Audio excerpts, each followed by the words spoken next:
संसार में प्रत्येक मनुष्य सुख चाहता है, शांति भी चाहता है और संपत्ति भी चाहता है, उन्नति भी चाहता है।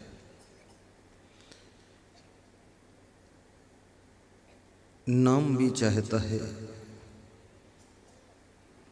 धन धाम भी चाहता है और जिंदगी में धूमधाम भी चाहता है, खूब धूमधाम हो। अब चाहते तो सब हैं, पर ये सबको मिलता नहीं है। किसी को संपत्ति मिल जाती है तो शांति नहीं मिलती है,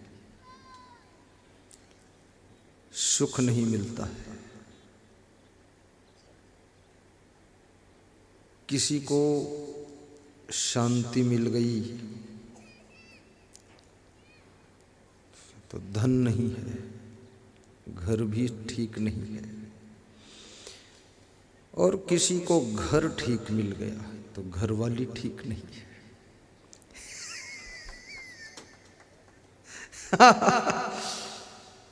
घरवाली को घरवाला ठीक नहीं मिला है। अब शांति कैसे मिलेगी?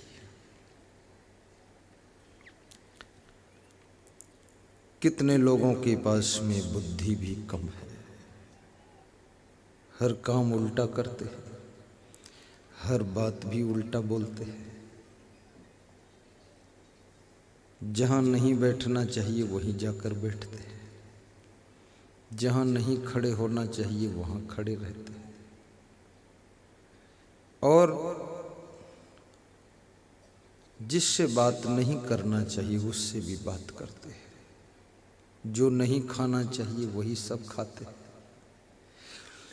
और मना करने पर गुस्सा करते हैं, समझाने पर उलझ जाते हैं, कुछ न कहो तो और गलती करते हैं,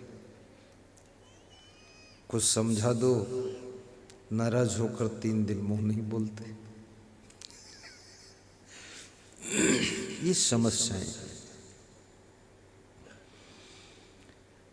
तो कैसे शांति की प्राप्ति हो, ये बहुत बड़ा सवाल है। और यदि जिंदगी में सुख शांति नहीं है तो सोने का महल भी बेकार है।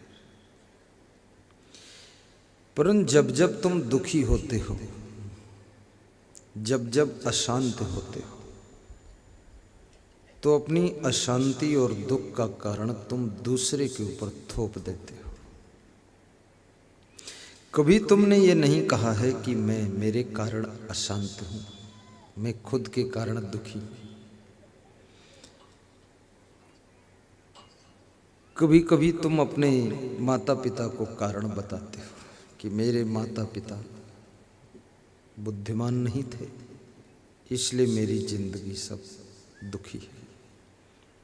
यदि वह बुद्धिमान होते, अच्छे स्कूल में पढ़ाते, हम गलती करते, हमको डांटते तो हम सुधर जाते। जब तुमको इतना ज्ञान है कि हम गलती करते और पिताजी डांटते और हम सुधर जाते, तो तुम गलती क्यों करते हो? तुम गलती करते क्यों हो? तुमको डांटने के लिए मालूम है कि हमको कोई डांटे तो मैं सुधरूं, तो गलती करते क्यों? ये माँ बाप पर अपने दुख और द्वंद को मत थोपिए। कभी कभी तुम अपने दुख का कारण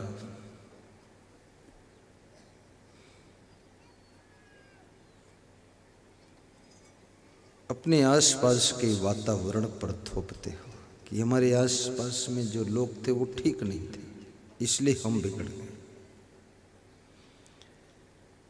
पर इतना भी तो सोचो, लंका में कोई ठीक नहीं था, फिर भी विभीषण नहीं बिगड़ा, तुम क्यों बिगड़ गए? तुम्हारे आसपास में तो कुछ लोग ठीक भी है, फिर भी तुम बिगड़ गए।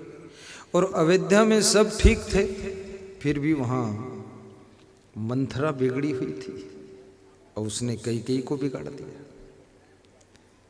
तो जब तुमको ये पता है कि आसपास के लोग ठीक नहीं है तो उनके साथ बिगड़ते क्यों, उनके साथ जुड़ते क्यों, उनके साथ में जाते क्यों, वहां जरूरत क्या है?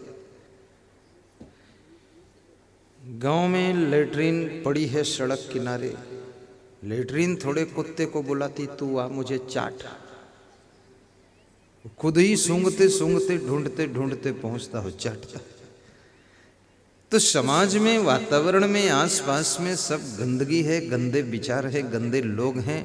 तुमको कोई निमंत्रण देता है, न्योता देता है कि तुम आओ मेरी गंदगी में शामिल हो, तुम खुद ही कुत्ते बुद्धि के हो वहां चाटने पहुंचते।